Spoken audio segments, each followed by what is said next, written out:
Cynthia Ganga soprano. Cynthia sings classical.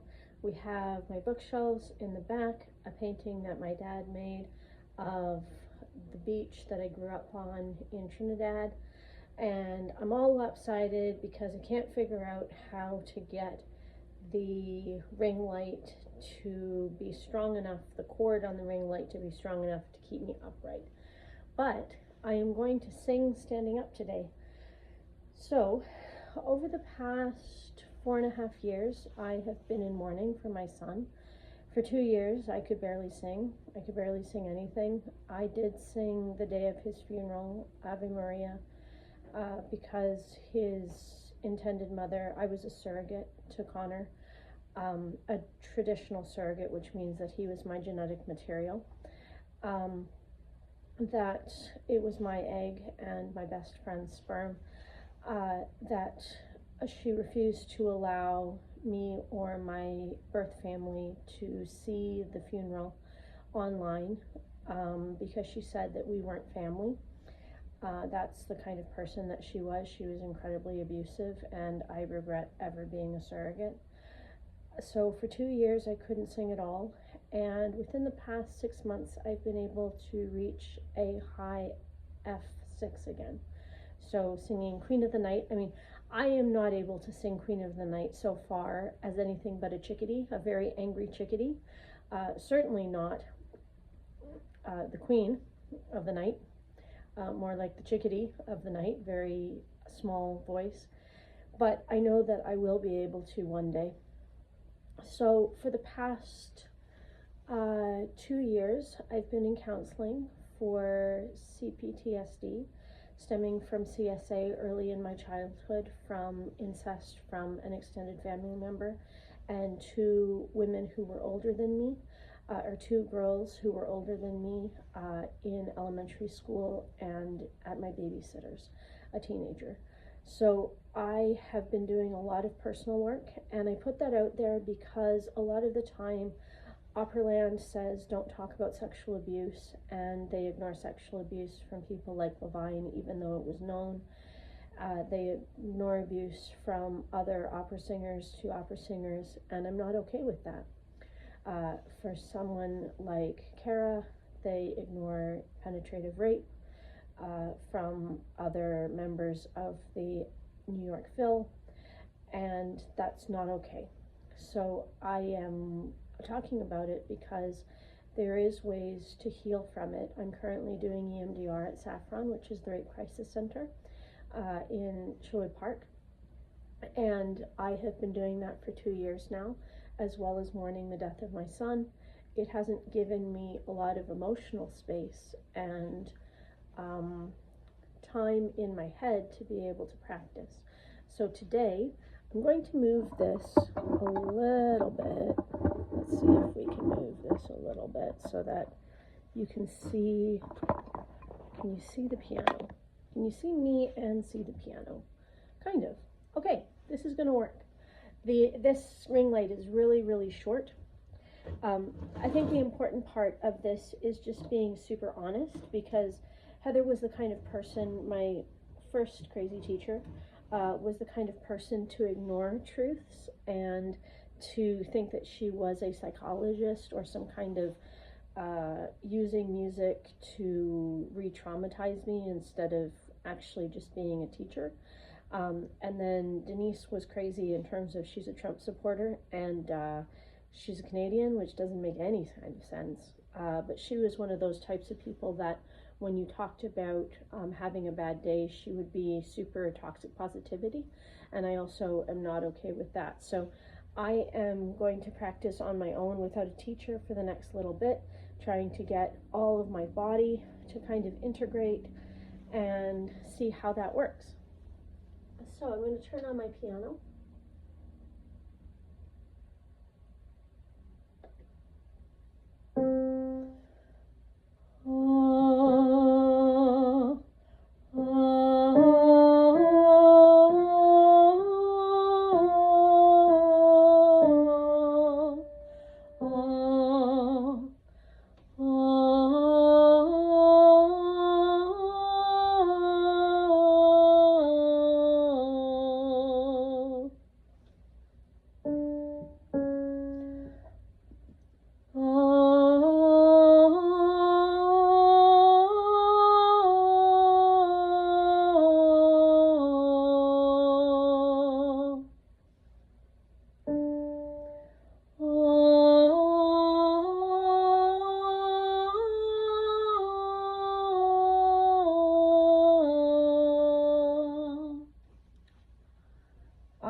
just looking at something.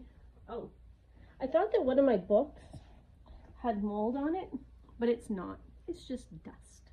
It's very dusty in Alberta because it's very dry, and right now it is plus 36 Celsius, which is very, very hot.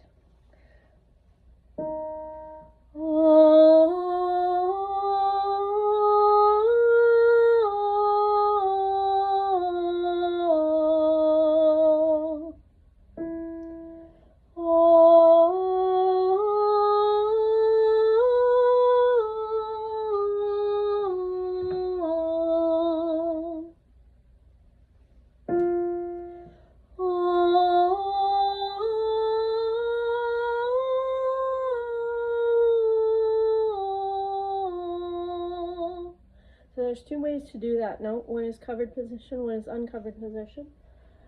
Difference is that Pavarotti says that when you're singing it, that B and C should be covered because it leads to the higher notes easier. But sometimes people say that I should be not covering the note, and I don't really understand the difference and why you would do it differently, but that's okay. Maybe I'll find a teacher one day who will tell me and actually answer my questions. Oh, teachers who don't know how to answer questions.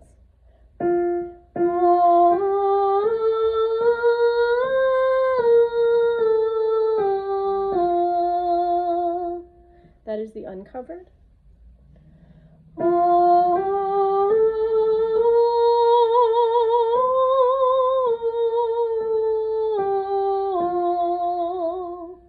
That's kind of both.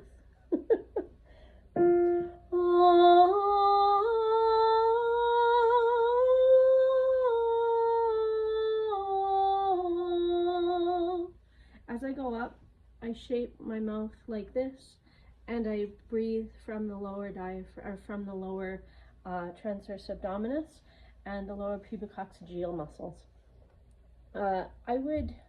If you want to, you can give me lessons and tell me how to sing, but I would prefer, if you want to listen and just listen, that would be more helpful, because I've already had lots and lots of teachers and I get very, very confused about what people are teaching me. So until I find that teacher that is going to fit both emotionally and in terms of like having goal-oriented behavior, I'm a very goal-oriented person. And I would like to meet someone who's also goal-oriented to be able to help me to sing, but not aggressively. And I haven't found that yet.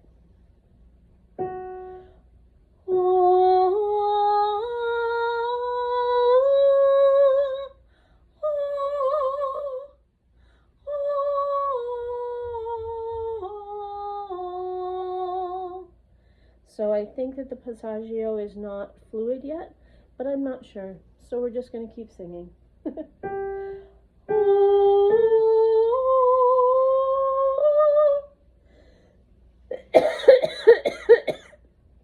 That happens a lot when I get into my upper range. That's nowhere near my upper range, but the coughing part, which I think is diaphragmatic support, the appoggiate, and yeah, I'm not actually sure, but that's what I think it is a lack of support.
signals is on lower notes, you're breathing deeper, pubococcygeals engage, and then the upper note is actually the upper hand is actually the column of air, trying to stretch the column of air.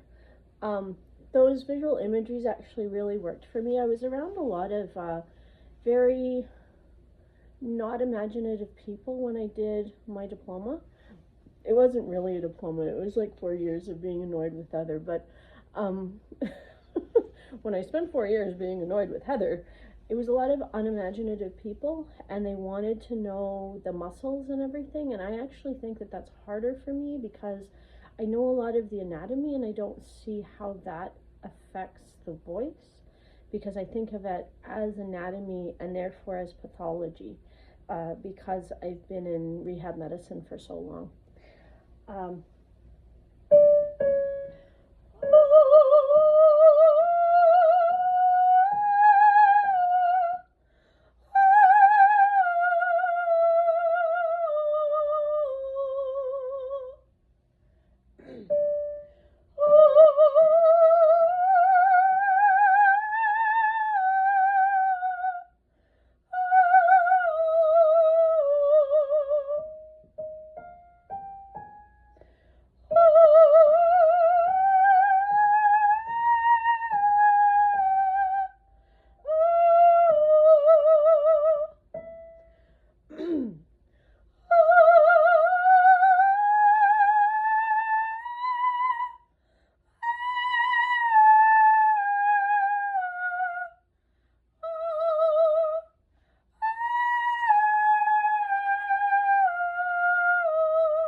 That's different. When I do only the top, then I think that it feels like it's stretching too much and there's not enough depth to it.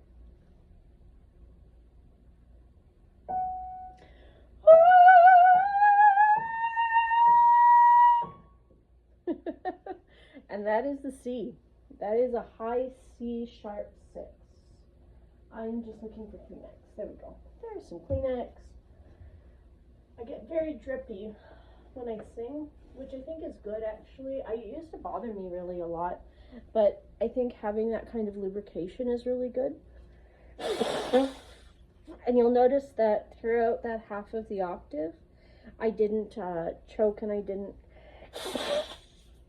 cough. I also don't think that I supported my lower abs as well as I could have, but that's okay. I am just looking for my garbage can, which needs to be moved over there. Thank you very much for watching. Thank you very much for not commenting on how I process and how I work.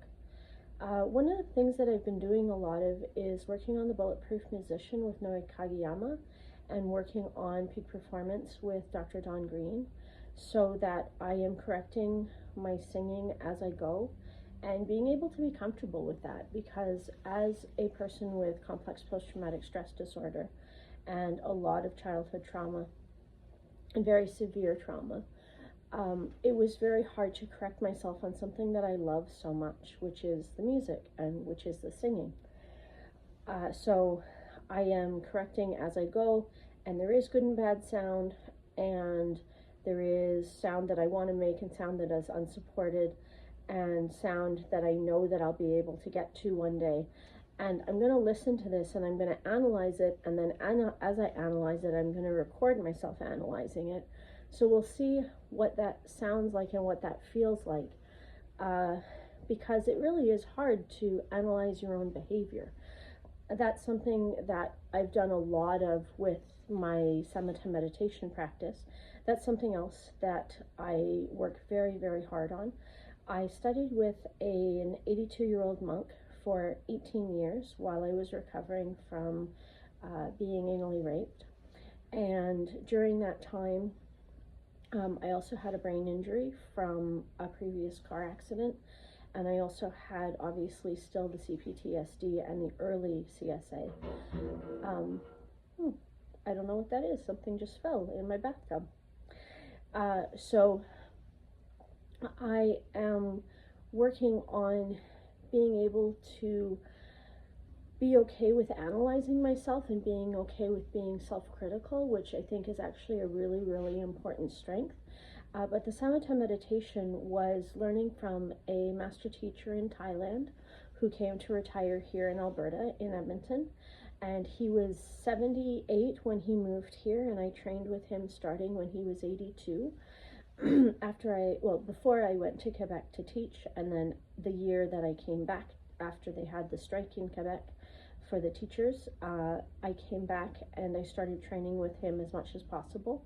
But I was really nervous because I wasn't sure if he was a good person. I wasn't sure if he was honest. I wasn't sure if it was a cult. My birth family was very hesitant for me to do meditation with him because my birth sibling has a really bad habit of trying to join cults. Very bad habit. And so it took me 6 years to really, really study intensely with Lampa Viryang Sarantero. Now I'm on my 22nd year of studying underneath him. He's passed away in 2020. He actually passed away a week before my son passed away. And I hope that he helped him. I don't know if he helped him because I'm not in charge of that, but I hope that he was there to help him. And yeah, so that's something else that I talk about a lot. I was told by two very important in Europe artist managers that I should never talk about meditation because it would be hokey. And that was from Germans, and it isn't. It is the study and practice of meditation as taught by a monk who practiced and taught for over 80 years. So it's definitely not a hokey practice. It isn't a weekend course that I did. It was 22 years of intense practice with this master. So that's also going to be on the website. I'm hoping to build the website probably in March of 2025. I already have my website designer chosen. I already have my social media all set up. I already have all of my Google images all set up. I'm just working on being able to have a remote job so that I can quit therapeutic massage as a rehab specialist, or move that practice to the weekends, and then be able to have a remote job so that I can travel and learn my languages and be able to concentrate more on my music. So that's a big plan. But on the website, I hope to have all of my teachers, whether or not they were good teachers or bad teachers, and important teachers, like Lampa Viryang Sarantero, who was a very important teacher in my life. Also the CSA, just as a volunteer. For future reference, I work with police and RCMP in severe sexual assault and potential murder cases in regards to people who have survived attacks, and I am taking a forensic drawing class to be able to help draw for the RCMP, local police, both in Calgary and in Edmonton, and potentially with FBI, as my professor Duncan teaches FBI. So if I'm good enough and I can actually do it and I can stomach it, then hopefully I'll be able to help draw for victims that have been attacked by strangers and be able to help draw them. I appreciate you watching all of the talking, because the talking is the process that I'm going through. I process really verbally, and I'm going to analyze, hopefully I'm going to analyze, this is really nerve-wracking for me, so I might not do it this time, what I actually sound like, because what I sound like in my head is very different from what I sound like on the microphones. Cynthia Ganga Soprano, Cynthia Sings Classical, thank you very much for watching. This has been my first singing video in a few months.